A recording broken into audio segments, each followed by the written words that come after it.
Welcome, ladies and gentlemen, boys and girls, children of all ages.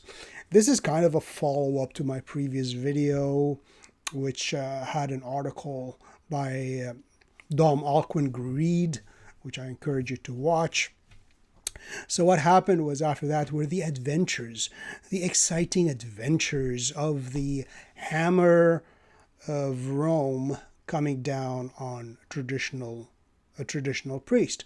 He doesn't like being called a traditional priest. He doesn't like being called a traditionalist. He simply likes being called a Catholic, because the Catholic must be a traditionalist by definition. St. Paul tells us to keep all the traditions, the customs, the faith of the fathers. So it's not like an innovative religion. It's not like listening to the Spirit and making up my own stuff.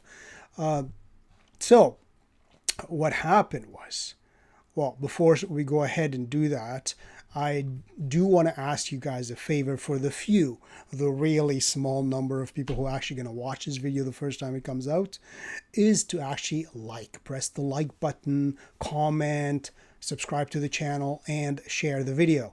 Because I personally, I don't even get notifications from YouTube when I myself personally put up a video. I don't get notifications from YouTube that I actually posted the video. And the reason probably is my fault, since I don't do it on a regular basis, several times a week. So it's my fault in a sense. So I need your help to get the channel to grow a bit faster than that. All right. So anyways, before we start, the supreme law of the church, which is the salvation of souls.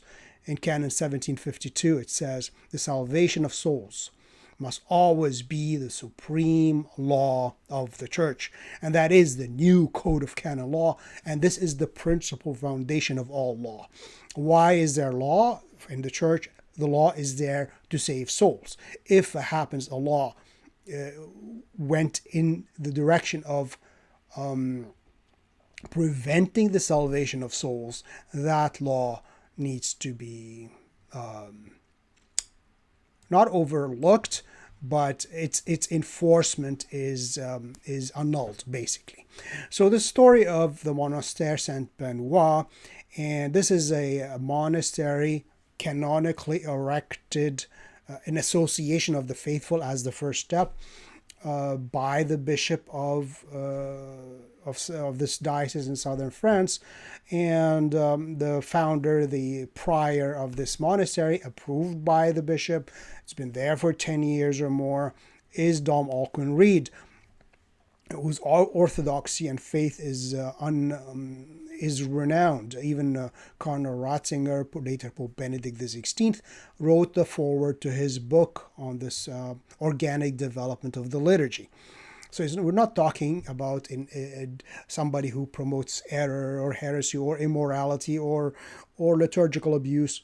All that is good and great and fantastic for the conciliar church, or the church according to the spirit of Vatican II, because all of that happens left, right, and center, and not one finger is lifted to punish any of these priests. On the contrary, they are promoted, congratulated, elevated, not condemned. The hammer of Jorge Bergoglio has come down on a lot of traditional priests and monasteries and orders since day one, starting with the Franciscan Friars of the Immaculate. So anyways, what happens is, just a brief recap of what happened is, let me just show you the so anyways, this is the first their page. I'm going to show you the Alquin Reid. So this is the monastery's website. And what happened is, for a long time, which we're going to go through the letters on their website, for years they've been desperate to have a priest ordained. Dom Alquin is ordained a deacon, and the other monks are just monks. So this is their website, Monastery. I'll put a link to it. That's easier than me pronouncing it. Basically, the Monastery of St. Benedict, and it's a bilingual monastery, meaning it is English and French. So all the letters and stuff you'll find in English and French. It's primarily English, but it is for both. And the foundation, according to its foundation, they bought this medieval, as you can tell, this medieval church, stone, and they're renovating and restoring it to what it's meant for, the worship of God and the salvation of souls. So their foundational documents approved by their bishop is to preserve the ancient liturgy of the church, the ancient Roman rite, plus they were granted the right to celebrate the undeformed liturgy of Holy Week. And so the pre-1955 deforms of Holy Week, and Easter, of course, Easter Vigil and Easter. So they were have the right to the most ancient part of the liturgy, the deformed by Bonini in the 1950s. So they have the ancient right as much as possible, other than having to go full pre-1955. Oh, I had to pause the video for a second, an important business call. But anyways, so they were founded. It's not like a renegade monastery. They founded their own thing. But even who dares to say that a group of men would want to come together, pray together, worship together? Do I need a church permission for that?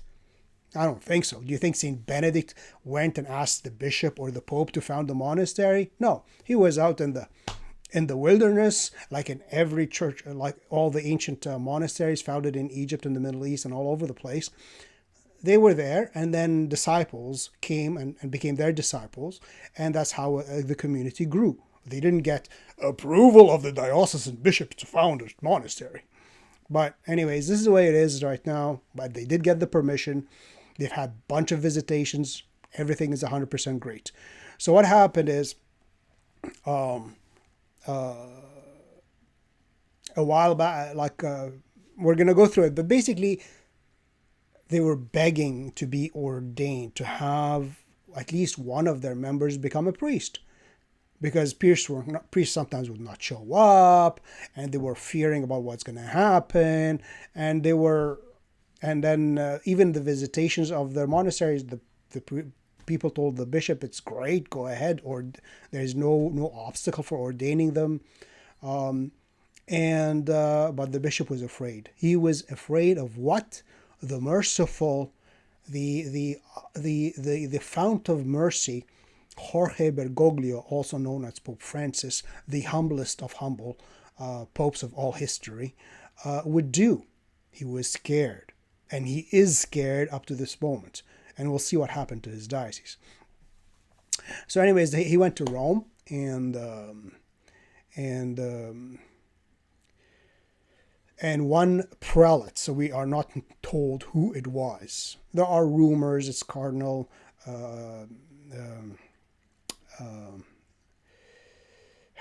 what's the German guy? The former head of the Congregation for the Doctrine of the Faith, Cardinal Müller. Rumors, I don't know. But anyways, so he this prelate told him, look, if your bishop won't ordain you, I'll ordain you. And he was ordained a priest, and one of his brothers was ordained as subdeacon and then a deacon. So, and then they went back to their monastery, and they informed their bishop, this is what happened, and we just want to let you know. And we are submissive to you. We want to continue our good relations, and let's talk. So that's the background of the story. So anyways, this is their website, and you should support them. Give them money to finish up building their monastery and saving souls, because they did nothing wrong other than keep the faith once for all delivered to the saints, and keep their vows of adhering to the ancient rite to which they enrolled in that order. I'm going to play just a 1 minute clip of this video, which you can watch. So you just press This is a man. So now we have Dom Alquin Reid, who was not a fan of Archbishop Marcel Lefebvre or other traditionalists for disobeying Rome, and now he ended up being in the same situation as others in the past. The same situation. And he took the only option, the only Catholic option available. Because if he didn't take that move, it would be suicide, not only for him, but for all his confreres at the monastery, and for those seeking a refuge in the winter. He's going to be talking about the winter which is coming. So I'll play just a little clip here, and I hope you hear it because I don't have my headphones on. So here it is.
Anyways, that's good enough. Now you know from the images and the rogue prelates Dom Alquin Reid hangs out with why Jorge the Merciful wants to destroy him, destroy his order, destroy every traditional order there is, because they're attacking the Carmelites in Fairfield right now too. So this is the company that is with Dom Alquin Reid.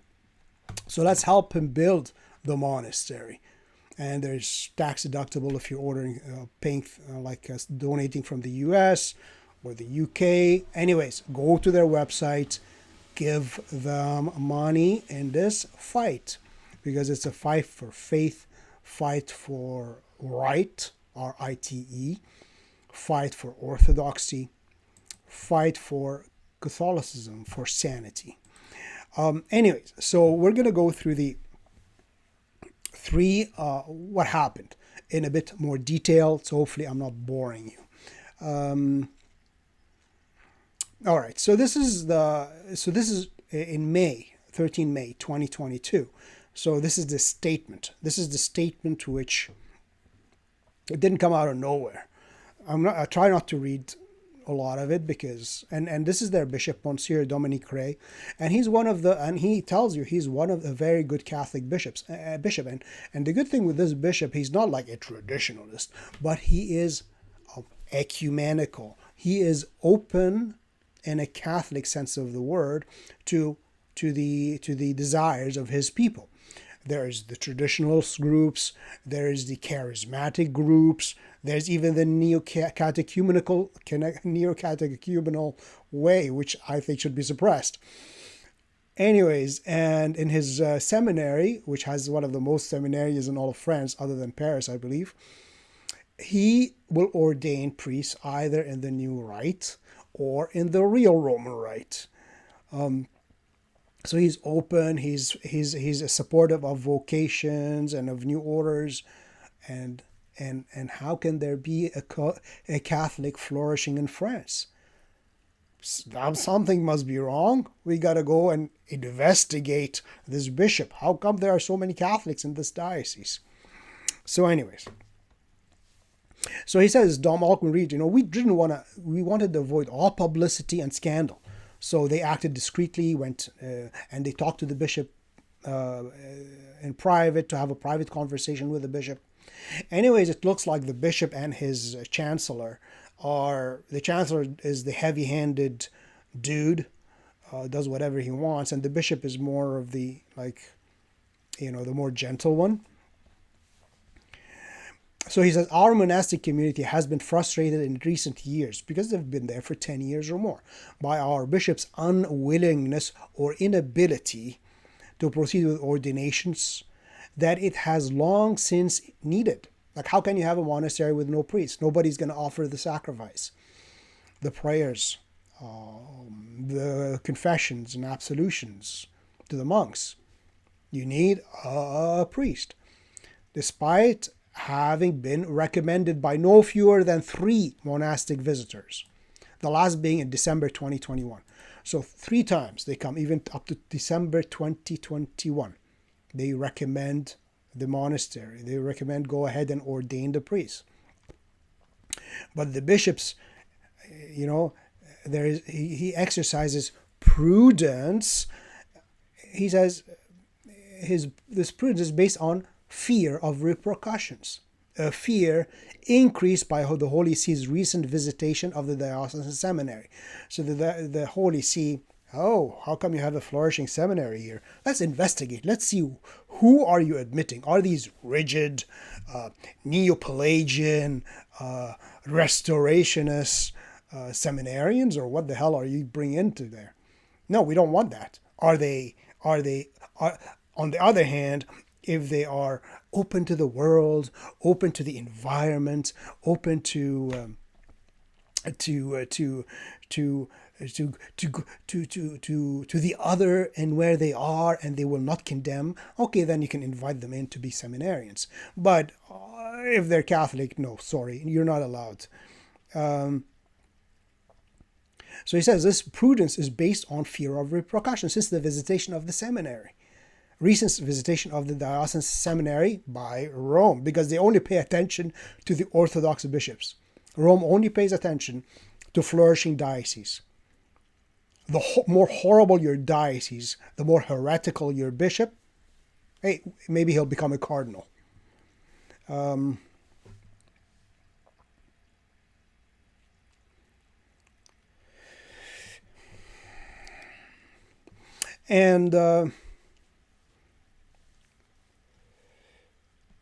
So he says his bishop is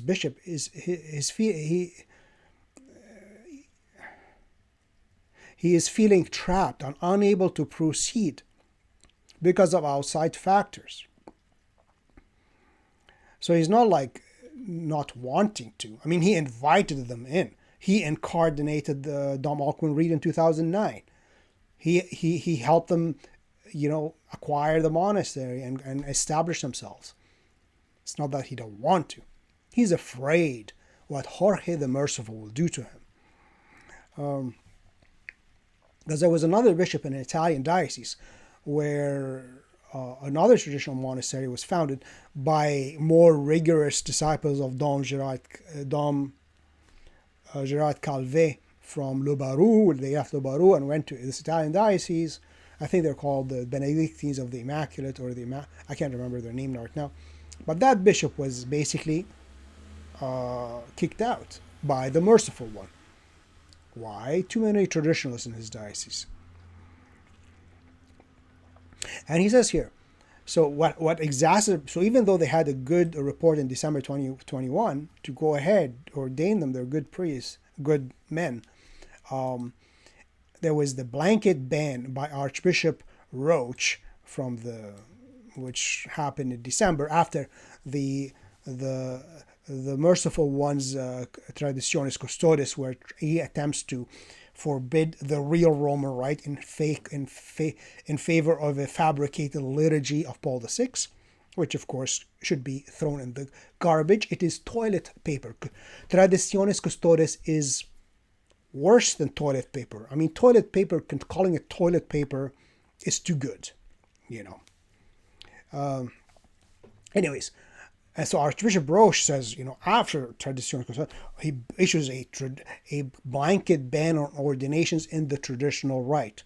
The blanket ban on ordinations has put our vocations and our candidates in an impossible position. And that was actually at the beginning the confusion. Holy smokes. So what about all the traditional orders? They've been founded for tradition. They've been founded to be ordained in traditional rites. They've been founded to offer the traditional liturgy. They are there because of the ancient Roman rite. How can you, after establishing them based upon this, how can you say we're not going to ordain you in the ancient rite? Or how can the people who go to your parishes not receive the ancient sacraments? So what happened is the Fraternity of St. Peter went and met with Pope Jorge Bergoglio Francis. I can't remember which month now, a few months back, and to get first of all to get clarification. So they had a long meeting, and then the Pope said, you know what? He issued a declaration saying, your institute, like the Fraternity of St. Peter, and other institutes founded on the basis of, like, your foundational document, your foundational purpose was the ancient rite, the ancient Roman rite, then you are exempted from the decrees of Traditionis Custodes. So it's not, he didn't just say the Fraternity of St. Peter. He said your institute and others which were founded based upon the ancient rite are exempted from this dictatorial diktat of me, the God Emperor Pope. So in this sense, then this monastery could have gone to the bishop and told him, look, this is what he said to St. Peter, the foundational documents, this is our foundation too, is the ancient rite. So there is no barrier for you to ordain us in the ancient rite, because it is our very foundation upon which we were founded.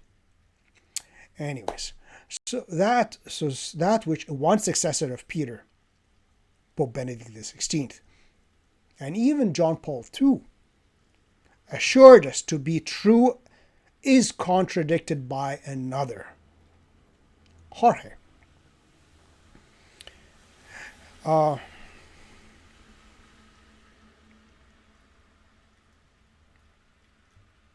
So he says this situation is a scandal, it's untenable. So in January, Monsignor Reid, which is the bishop of where they are, informed us that he could not proceed with the ordinations. So in January. So even though in December he got a good report saying go ahead, and as I said, Francis told the Fraternity of St. Peter, I can't remember which month now, that they are exempt, and all institutes based upon tradition are exempt from his draconian law, fake law. He said he could not proceed with the ordinations recommended by the Visitation last December. So they consulted with people, and they noticed that they're in an impossible situation. How can they continue with? So, and they were getting scared, saying what Francis's Vatican is attempting to do every day, actually since 2013. First, the Traditionis Custodes, that's actually, and then the Archbishop Roach's decree or explanation. Okay, so it is getting scary for all traditional orders. So what are they going to do? So he went to Rome to pray for the feast of St. Peter, the chair of St. Peter, and then one senior prelate offered to confirm. So he offered to confer ordinations if Bishop Ray remained unable. It's more like unwilling and scared out of his wits to do so. We were taken aback by this offer because no request for ordinations was made to anyone. So they didn't ask anybody to give them ordinations.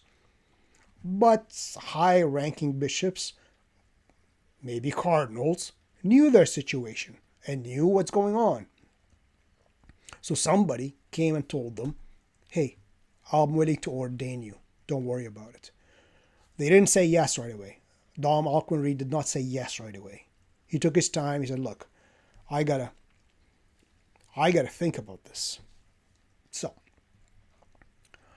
he met with the bishop again, one more time. So if there's any way to move forward. So he says, and apparently he could not envisage ordaining, or he couldn't even imagine ordaining any of their priests anymore. So our frustration at this situation has developed into a substantial and grave fear. What if the Holy See removes the bishop? What if the Holy See suppresses us along with other traditional communities that are only associations of the faithful? Without a priest, we could not even hope to weather the storm whilst waiting for better days. Because if you're not following what's going on in the church, we are going through a storm. Since the partial renunciation of the office of Peter by renouncing the active exercise of the office without actually abandoning the office of Peter, which was impossible for him, as Ganswan says Benedict did. So he does not abandon the office, which was impossible for him, but he renounces the active exercise of the ministry and keeps the papal name and keeps the papal garb and still lives in the Vatican and is still called Holiness. But he's supposedly not the Pope. But he does not abandon the office, but goes to the side. I did a whole video on that. So since the Benedict's and Ganswan says that Benedict's renunciation was nothing like any papal resignation in history, not that of even Pope Celestine. Nothing similar. It was unique and exceptional. What makes it unique? A Pope is resigning. Well, because he never resigned the office, he renounced the active exercise of the office. Does this make him still Pope? Or is he not Pope? And then we have Jorge elected as Pope with a conclave which had shenanigans from the St. Gallen Mafia conspiracy to the extra ballot being voted on, which elected Jorge as Francis. So lots and lots and lots of confusion. Thank you, Pope Benedict XVI, for putting us in this situation. Can you imagine what would have happened in another 9-10 years of Benedict ruling? Holy smokes, the church would have been flourishing. Heretics would have left. Good riddance. Traditional orders would have flourished. The expansion of the ancient liturgy throughout the diocese would have flourished even more than it was. It would have been unstoppable. It is unstoppable even now. Because nobody's going to obey you just because you say so when you tell us to abandon our traditions. Just because you said so. Sorry, Bubba. Traditional theologians like Cajetan and Torquemada and Suarez said a pope would become a schismatic. He would fall into schism if he attempted to excommunicate the church, most of the church, or he himself does not refuse to celebrate the ancient liturgy, the ancient approved rites, which received and approved rites of the Catholic Church. Not even try to impose them not try to impose novelties.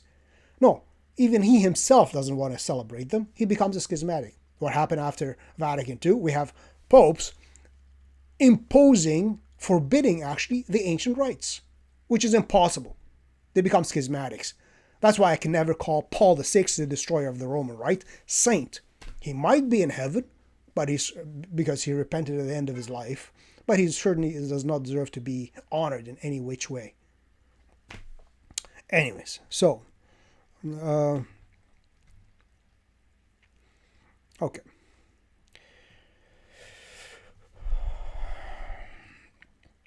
So on the feast of St. Benedict, on whose feast they decided to accept the offer made to us by the senior prelates. Made to us by a faithful successor of the apostle is truly exceptional circumstances. These are not normal circumstances. Who would have thought we have a pope who is out and out a globalist, New World Order, vaccine pushing, World Economic Forum puppet? Who would have thought we have a pope who is more sympathetic doctrinally and liturgically to Lutherans, and charismatics than to Catholics. Who could have thought of such a thing ever happening? Well, it is, which makes you wonder, is Benedict's resignation even valid? As Monsignor Nicola Books asked, it is time to investigate if his renunciation was partial or complete. Because if it was partial, it was null and void. So he says, look, we took this decision in good conscience. I know it appears to involve material disobedience. Well, they did have to disobey the bishop, but in fact, it's ultimate obedience to God. It's ultimate obedience to Christ and to his church. A bishop, a successor of the apostles, ordained them. Because it is disobedience to allow vocations to die. It is disobedience to disobey the vows you made to God and to the monastery in dedicating yourself to the ancient liturgy. You swore it before God. To allow it to die is disobedience to God. The ultimate good of souls is a truly extraordinary situation in the life of the church. The salvation of souls is the supreme law of the church. So he says, look, in April, so this 100% in full communion with the Catholic Church bishop ordained one of our men, sub-diaconate, as I told you, and then the diaconate the next day, and then they ordained the prior, Dom Alquin Reid, to the priesthood in the traditional rite, and not in France. They didn't pay him, they didn't receive any payment, nothing. So he says, now here we go with the penalties incurred. Now this is the first part, which is going to take I try to do short videos, but I just can't. So I'd rather do few, long, even a few people watch them, whatever, I don't care. I'm putting the truth out, and you want to listen. You don't have the patience. You don't have the patience. Anyways, so people say, okay, you're suspended, and that's what newspapers said, websites and tweets. Dom Alquin Reid has been suspended, automatically suspended. The monastery will be suppressed, blah, blah, blah. So he says, the penalty incurred, according to Canon 1388, number 1, which, what does it say? Oops. 1388, number 1, says, a bishop who, contrary to the provision of Canon 1015, which is basically a bishop is only allowed to ordain people in his own diocese, under his jurisdiction. Another bishop can ordain somebody else's faithful if he receives dismissorial letters, like a letter saying, okay, go ahead, ordain him. I'm not going to ordain him. Like it happens a lot of in the traditional orders, say they're in their seminaries, wherever it is, and the local bishop is not going to ordain him, but a Cardinal Burke will fly in, or a Bishop Schneider will fly in and ordain them with the approval of the local bishop. So this is Canon 1015. So if a bishop doesn't receive this letter, but still ordains another bishop, another person to the priesthood, which he is not his subject. So a bishop who, contrary to the provision of Canon 1015, ordains someone else's subject without the lawful dismissorial letters is prohibited from conferring orders for 1 year. So that's the penalty of the bishop. Now, assuming, of course, the penalty is incurred, because there are exceptions to make the penalty null and void. The person who received the order, which would be in this case, Dom Alquin Reid and the other monk who received the diaconate, is ipso facto, by the mere fact of receiving the ordination, suspended from the order received. So he's suspended from acting as a priest. So this is the law. So this is canon, the penalty incurred according to Canon 1388, number 1. If it had in fact even been incurred, given the provisions of Canon 1323. So what does Canon 1323 say? So this one, those who are liable to penalty sanctions. So there's a penalty. Yes, it's an ipso facto lete sententia So it just happens automatically, penalty in this case.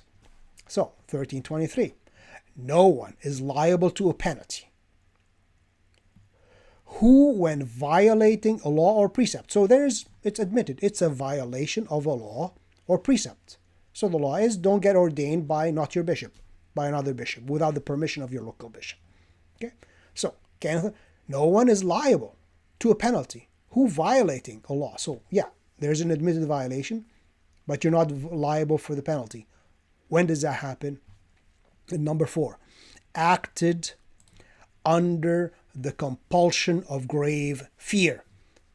And he mentions Dom Alquin Reid, grave fear, because look, they're seeing all these decrees coming from Rome, Traditionis Custodes, and the Archbishop Roach's thing, and his bishop refusing to ordain them, and they're seeing the attacks on traditional orders, the Carmelites in Fairfield and others, and they've seen the Franciscan of the Immaculate. Okay, now we're going to be left with like no priests, no sacraments, no nothing. Okay, and that's why he says grave fear. And it's true. He acted under the compulsion of grave fear. And by the way, that is the reason Archbishop Marcel Lefebvre consecrated bishops in defiance of the command of John Paul II, and received the automatic excommunication because he ordained bishops without the papal mandate. But he acted according to grave fear because he was going to die already. And he's seen the machinations and the deception of the Vatican dragging him along, waiting for him to die. So that's why he would not have incurred it. Anyways, so no one is liable to a penalty who, when violating a law or precept, acted under the compulsion of grave fear, even if only a relative, or by reason of necessity, or grave inconvenience.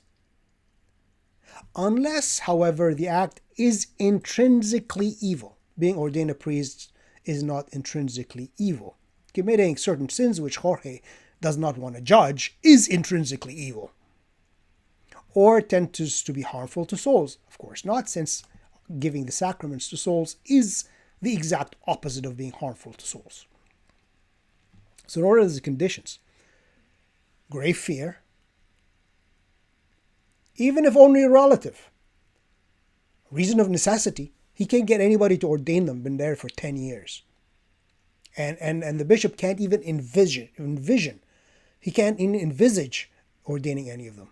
Not even in his wildest imagination. So why did you allow them to be set up in your diocese? He's afraid. So fear and by reason of necessity. Well, it's necessary. We need a priest here. We need our people ordained. And look at the new Code of Canon Law. We can always thank it for being so loose. Grave inconvenience. It is just a grave inconvenience for me to wait another 5, 6, 7 years, like when Jorge dies and maybe his decrees are declared null and void, and then I can get ordained again. No, this is grave inconvenience. This is grave inconvenience. Okay? We can't wait for the sacraments till we die. This is grave inconvenience. So, what are the reasons which makes the penalty null and void? Fear, grave fear, reason of necessity, or grave inconvenience. 3. Okay, well, it's inconvenient, and it is definitely necessary, and we were afraid. All 3 reasons apply. So the penalty of suspension from the order received is never incurred, was never incurred, never happened. Even if it was lifted already. Another reason is thought. Through no personal fault, so if the person who commits this penalty, this violation of the law, thought through no personal fault, so not like, oh, okay, I know better, but I'm going to lie. No, that one of the circumstances existed, which are mentioned in number 4 and 5. So number 4 are these ones which we mentioned.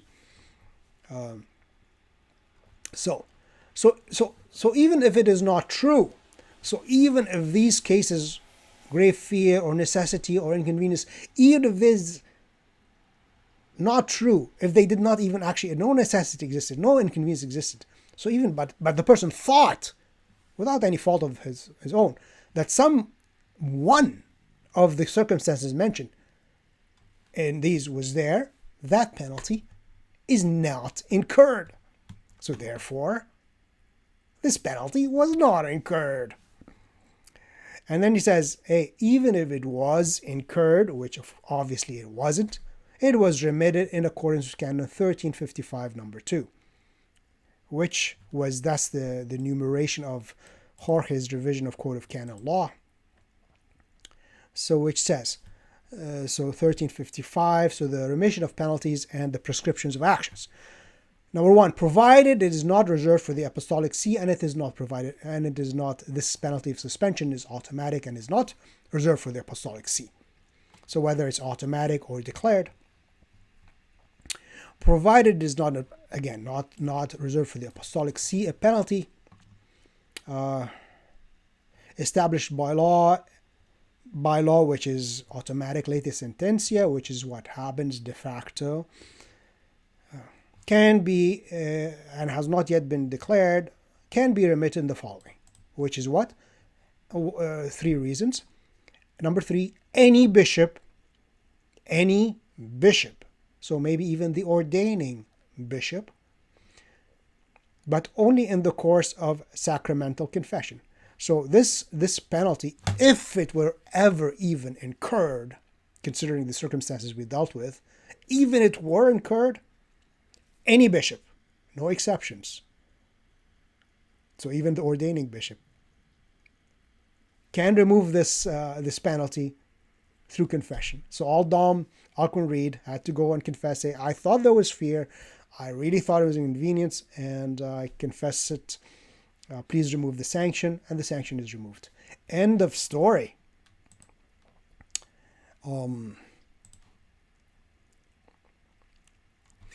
So that is the canonical reasoning. So he says, so when they came back, they wrote to Bishop Reid to inform him that they were ordained and so forth. And how do we move forward? And so he says, we are resolved to remain faithful to our vows on our property in Brignoles, no matter what transpires. So they made vows to God, and it is right to obey God rather than men. No matter what happens, they're going to be obedient to their vows to God in their monastery. This was our duty and our vocation before God.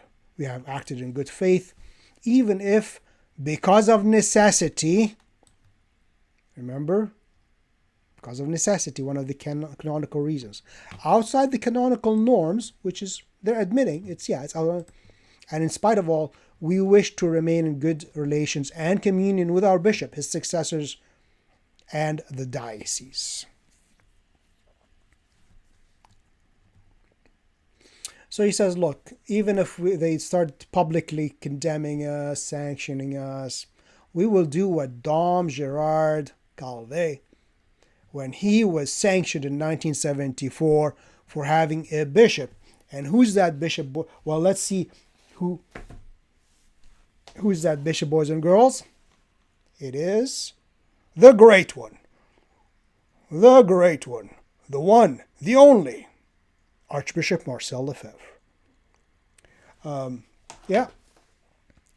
bishop confer minor orders on the monks of his nascent monastery. So 15 years later, what happened? In 1988, Dom Gerard Calvet said, no, I can't go with the consecrations. So he talked to Cardinal Ratzinger and John Paul II, and he was made the abbot of Le Barou. And Le Barou now has the Women's Foundation and has another monastery. Monks left from Le Barou and founded another monastery in a French diocese.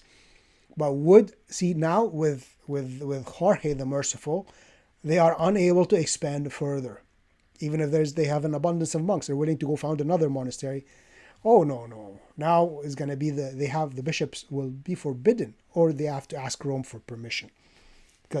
And this is Dom Gerard Calvet, and I had the privilege of actually seeing him before he dies I went to Provence in France, and went to Barou, which is actually a village near the monastery, and Le Barou.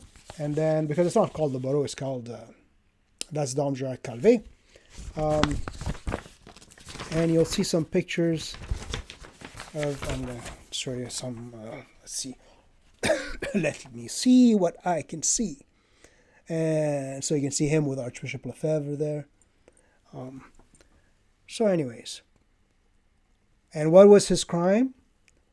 Trying to preserve the Benedictine order, the traditional rite, and keep the faith and the liturgy of the church. That was his crime.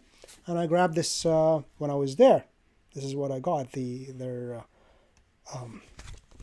beautiful, beautiful church. I don't know if you can see it here.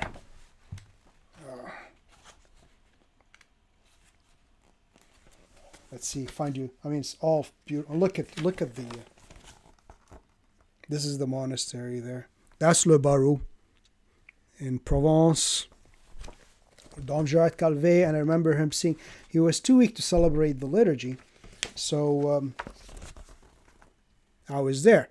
So you can see the priests up front, the choir, and beyond that, behind them, where I'm sitting, would be where the people would sit or stand during the liturgy. So anyways, that is what Dom Alquin Reid said.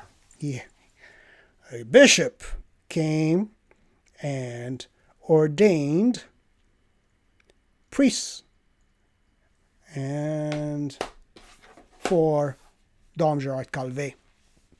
So now Dom Alquin Reid does not mention the great bishop's name, but we know who he's talking about.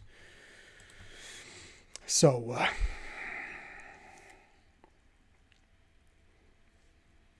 before Almighty God, we cannot allow the monastery to be deprived of Holy Mass or the sacraments again, because they were deprived of them previously, because a diocesan priest would not show up to celebrate Mass for them.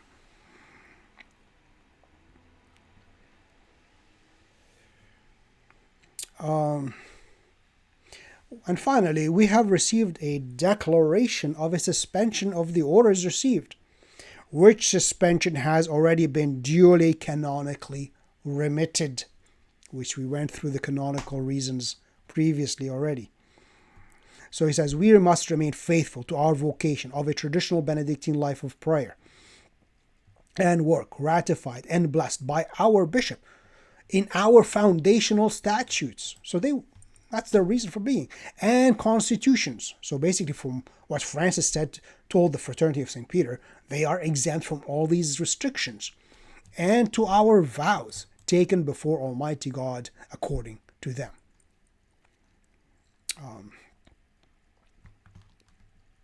In respect of the prior whom Bishop Ray invited to the diocese and incardinated in 2009. So it's actually the bishop who invited Dom Alquin Reid to the diocese. And the bishop judged him idoneous, which means appropriate, suitable, proper, fit, adequate. To be superior of the monastery. So the bishops judged him to be the right man to judge and a good man to head the monastery as recently as the renewal of the statutes in January 2022. So he says, look, we're entrusting our monastery to Our Lady Fatima, and we pray for the liberty and unity of the church and for our diocese and for Bishop Ray. So this is how it started with in May, when it was revealed that Dom Alquin Reid received an ordination to the priesthood. And then developments happened. So, in June 5th, is this June or July? I always get confused with these numbers. June 5th. So the homily for the Pentecost Sunday. So people know that the diocese, which is such a fruitful diocese with a good bishop who is open to all strains of Catholicism, from the traditionalists to the charismatics to conservative Novus Ordo people, they received a fraternal visitation by the Metropolitan Archbishop.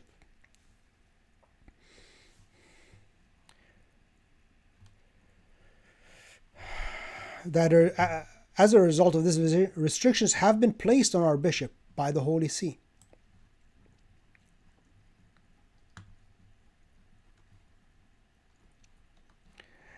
Quite possibly, and even probably, there are more to come. There are more to come. And there were more to come very after that. And the more to come was the Vatican actually, the merciful one, Jorge and his Vatican, his junta, Jorge and his junta said, no, hey, Bishop, you can't even ordain any of your priests who were supposed to be ordained a few days later. You can't ordain them. They've been in the seminaries, they're ready for ordination. No, we can't ordain them. Sorry. Please suspend it for, delay the ordination for now.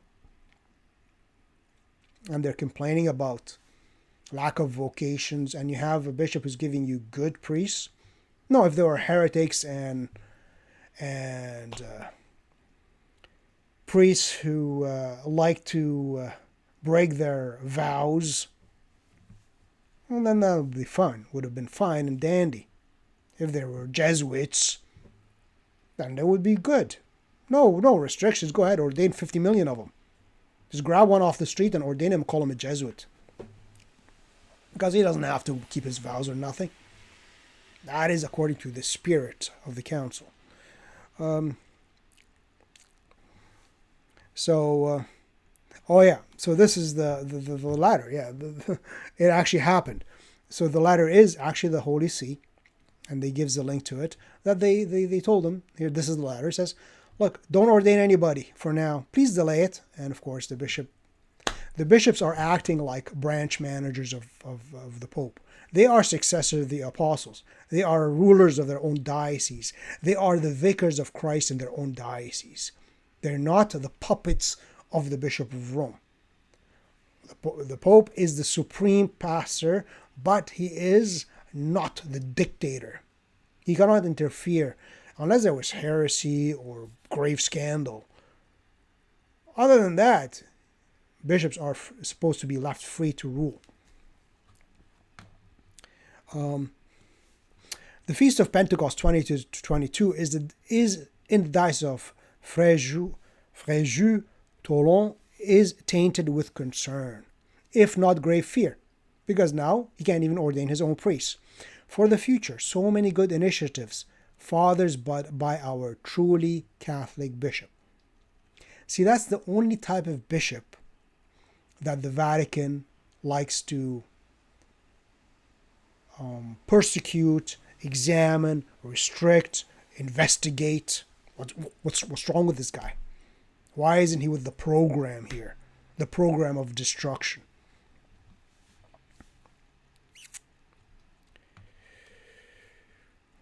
So he said, look, for those who want to study the matter, it should be clear that our conscientious decision, our considered judgment, which we went through in the previous letter, of practical reason under the circumstances in which we found ourselves, outlined in the May 13th, which we just read, was based on prudence that was and is real.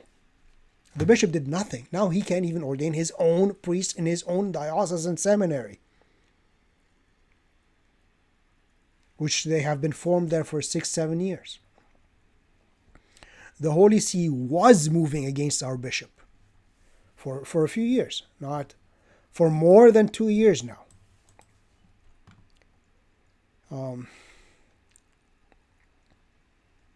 Anyways, I'll let you read the whole thing. Now, unfortunately, it is clear that in our times, even the best of bishops, the best of all bishops, can be, and in this case, has been paralyzed by fear.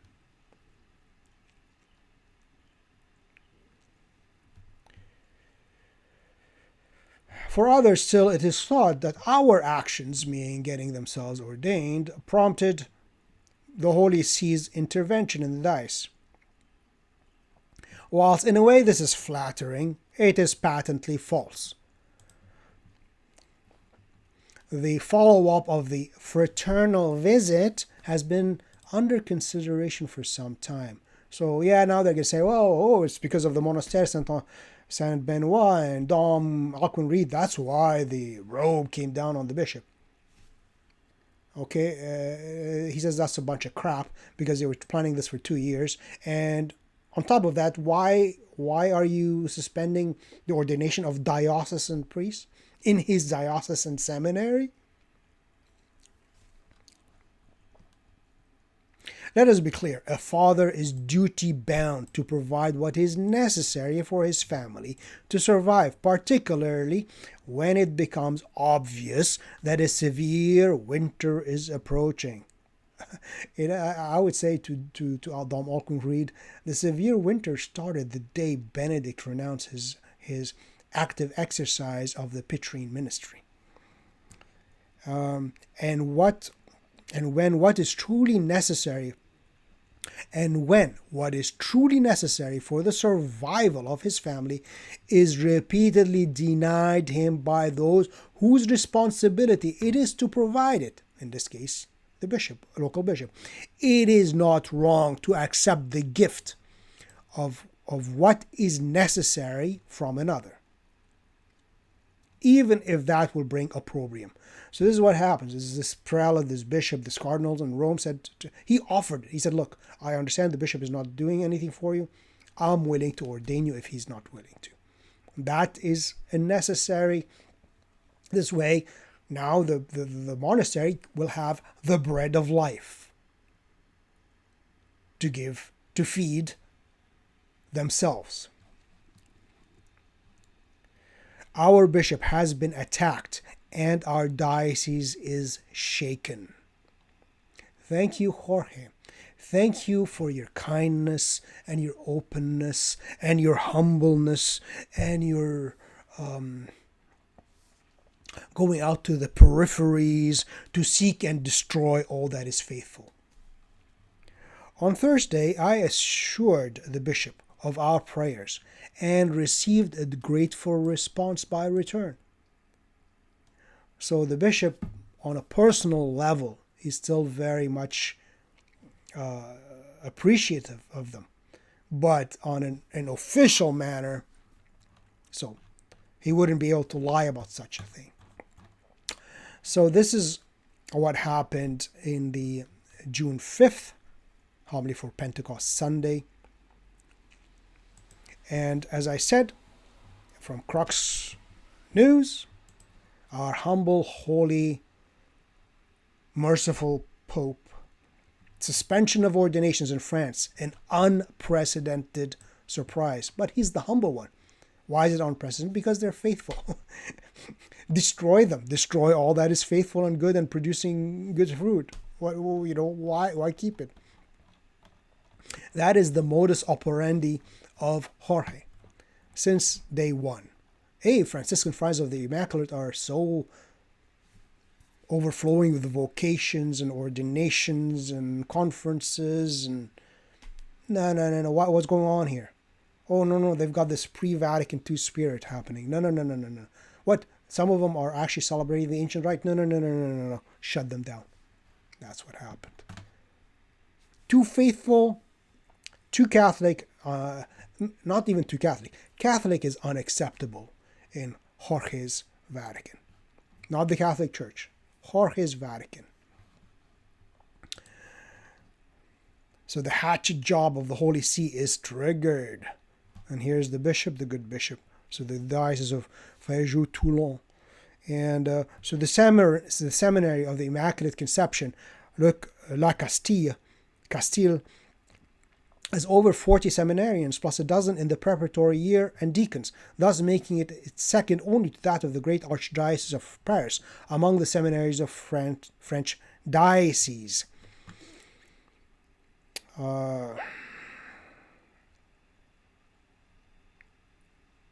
It is certainly singular that the Holy See always decides to strike those dioceses that demonstrate a certain vitality as well as openness to traditional realities.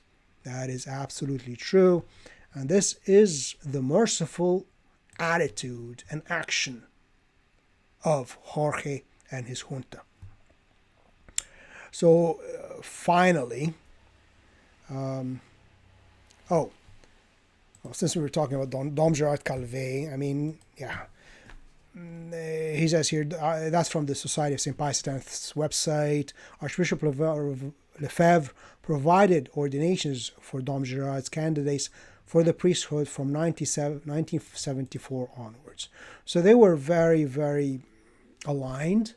Is a good bishop supporting a good monk, a good father. The only break happened in 88, which is a prudential decision.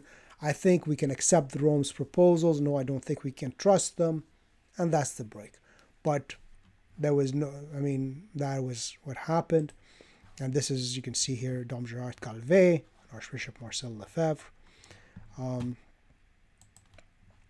And here we go. His last, this is June 21st, 2022. Statement. Communique of the Monastery Saint Benoit, the Monastery of St. Benedict. That's the Virgin and Child, the Holy Altar, and the Tabernacle. The Holy of Holies. This is the Holy of Holies. Ascending the altar of God to enter into the Holy of Holies. So, what happened? Now, there was a decree of suppression of the Public Association of the Faithful. In response to news of a recent decree of suppression of our Public Association of the Faithful, the monastery, we wish to say the following. So he says, look, in our statement of May 13th, which we went through quite lengthily, our monastic community at Brignol continues unabated in fidelity to our vocation, according to the vows we have taken before Almighty God. It is better to obey God rather than man.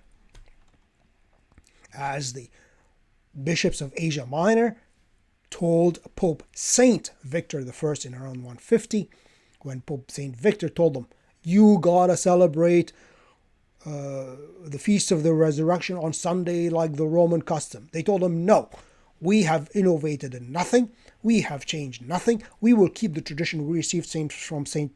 John, the Apostle, and we will celebrate it in that way, in that tradition, on that date.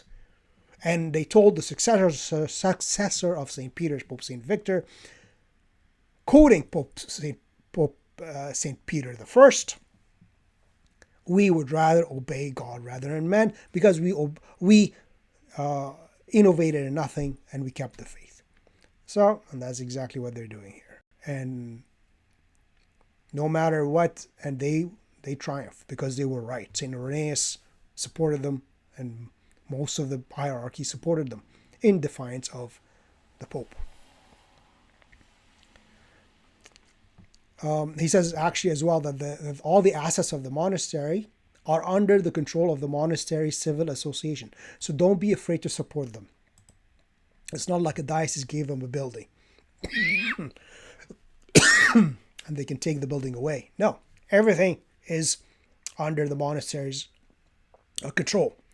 So yeah, let's give them some money and help them out. And go visit if you're able to go into France. If you happen to be in the southern France, might as well go to them. Go to the Le Barou, go to the women's monastery next to Le Barou. Go to the other foundation of Le Barou over there. There's beautiful monasteries in southern France, traditional ones.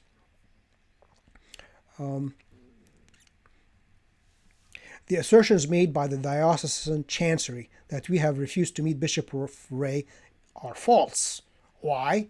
Because the first time they got the notice to meet him, they've been trying to meet the bishop for a long time. But they have been stalled, delayed, especially by this chancery. So the first summons arrived. Summons, not invitation, a summons arrived.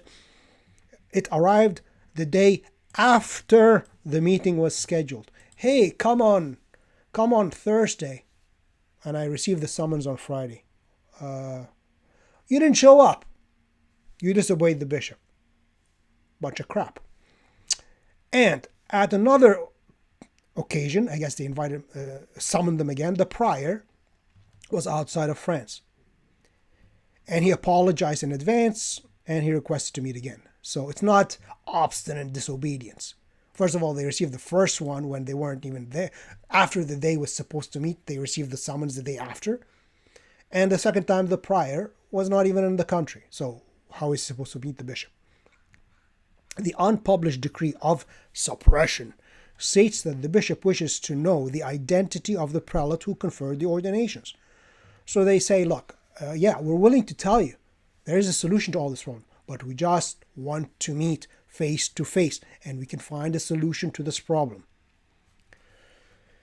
So our prior has written to the bishop, a solution can be found with respect to this, but a solution cannot be found if it is not possible to meet the bishop personally and propose it.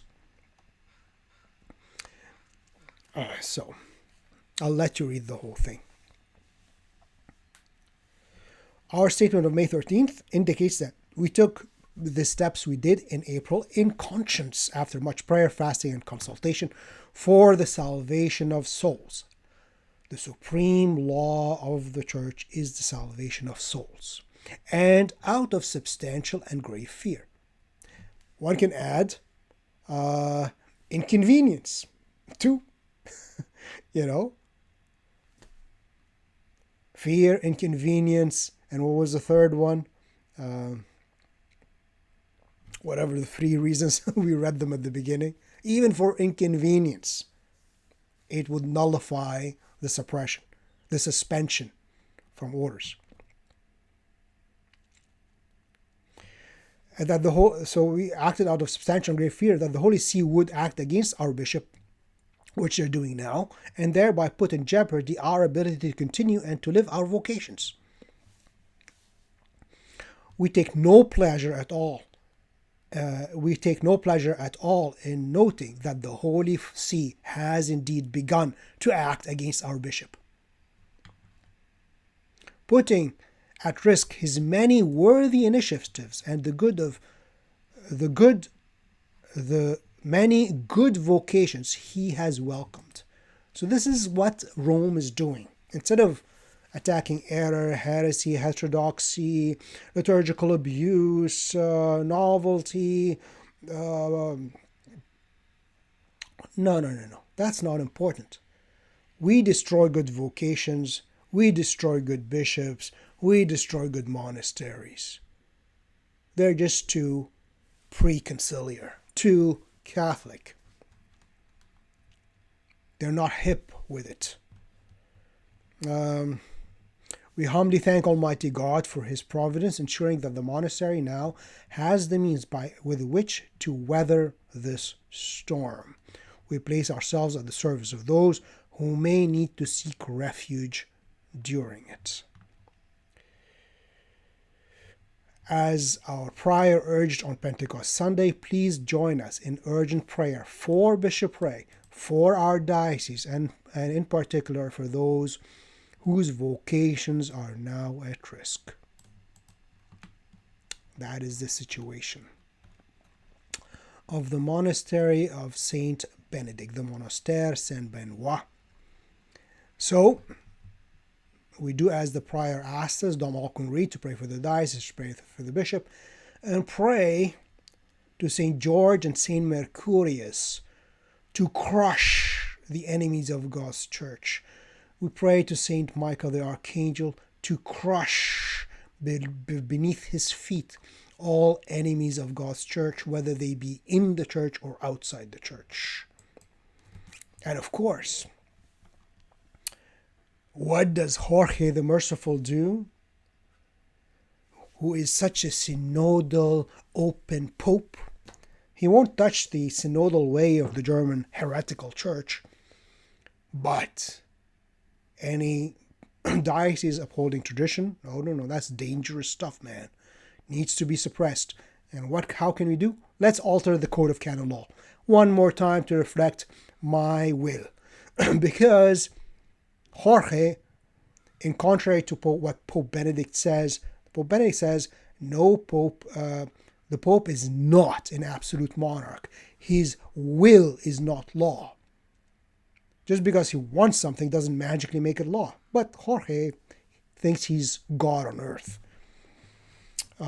So he says the synodal pope changes canon law to prevent bishops from establishing new traditional priestly or religious communities in their diocese. It's not strictly traditional priestly or religious communities, but the bishops had the right to form associations of the faithful in their diocese.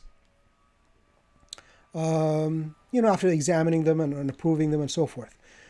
But who are all these new groups being formed? Who want to be nunneries, or monasteries or whatever, new priestly orders. Who are they? They're not people adhering to the fabricated liturgy, to use the words of Cardinal Ratzinger, Pope Benedict XVI, of Paul VI. No, pretty much all of them are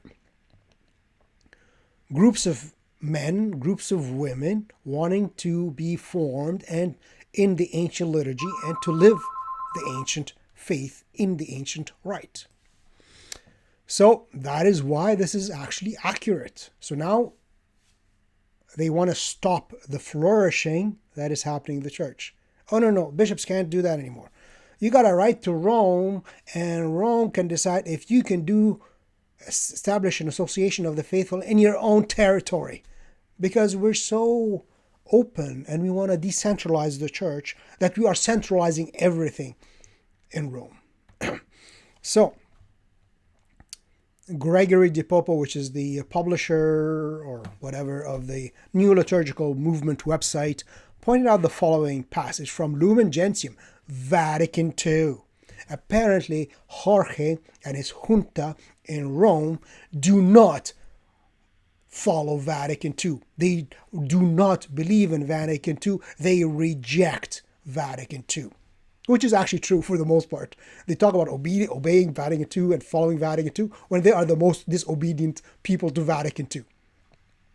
Most traditional Catholics, real Catholics, actually adhere to way more of Vatican II than these, fake Catholics pretending to defend the council. So here's the council, which, apparently superseded every other council. But a council which Cardinal Ratzinger, Pope Benedict XVI, in 1988 told the Chilean bishops restricted itself to a modest level, to be a merely pastoral council, which defined no dogma. That is Vatican II. But what does Vatican II say? In Lumen Gentium number 27. The pastoral office of the habitual and daily care of their sheep is entrusted to the local bishops completely. Completely. Nor are they to be regarded, who are they? The bishops, the local diocesan bishops. Nor are they to be regarded as vicars of the Roman pontiffs. But that is exactly what is happening now. That is exactly what bishops are acting as. Sorry, Jorge told me to do this, so I'm going to do it. They exercise an authority that is proper to them. In virtue of this power, bishops have the sacred right and the duty before the Lord to make laws for their subjects, to pass judgments on them, and to moderate everything pertaining to the ordering of worship and the apostolate.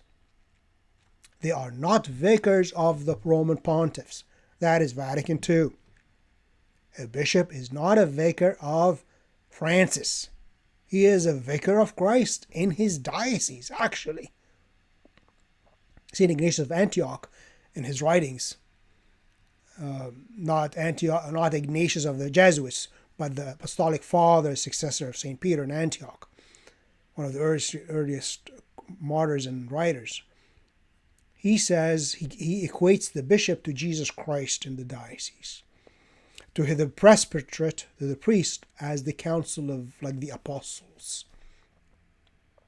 and then the deacons as the assistants, like the Levites, the assistants. But anyways, yeah, as Vatican II says, do you reject Vatican II, Jorge? Do you reject Vatican II, Vatican, Rome? Do you reject Vatican II, Archbishop Roach? Do you reject Vatican II, the junta of Jorge? Apparently they do, because they consider the bishops to be the vicars of Jorge. The Don says, the Grand Mafioso says, therefore you obey. That's basically it. They are brain dead managers. No, bishops are the vicars of Christ in their own diocese. That's Vatican II. And I believe in Vatican II. Here you go. I am following Vatican II. Do you follow Vatican II, Jorge? Don't think so. That is why, ladies and gentlemen, boys and girls, Catholics who want to support and turn the tide of error to turn the tide of evil, plainly speaking, we need to support every initiative which is good, if we can afford to. And if we give when we don't even give, God will give us back. I only supported them once, the Monastery of Saint Benoit. I will start supporting them on a regular basis. And this is so press the support button here, the support button, and gives you all kinds of ways of donating them. One-off donation, or make it an ongoing donation, and so forth. So yes, let's support them and support all other traditional orders. There's the monks in not Clearwater, Clear Creek monks. I need to support them too. I haven't done so. So yeah, let's support traditional orders, traditional priestly orders, traditional monasteries, and in this time, and as an example, let's pour a lot of money into the Monastery of St. Benoit in France, just to say, you tell us it's suppressed, the Association of the Faithful is suppressed. Well, we say, no, it's not. And here you go. Finish building the monastery and keep the faith, and let's move ahead. Because there is but one Lord, one faith, one baptism, and one church of Jesus Christ, which is the one holy Catholic and Apostolic Church, which has been infiltrated, and we have usurpers of power within the realm of the church right now, which, God willing, they will be removed and crushed by Christ the King himself, who is going to come with his flaming sword at the end of time and set all things right. But in the meantime, we are in battle, so let's support the good soldiers. That's it. That's all. Hope you enjoyed this video. Please like, subscribe, and share, and I'll see you next time. Bye-bye.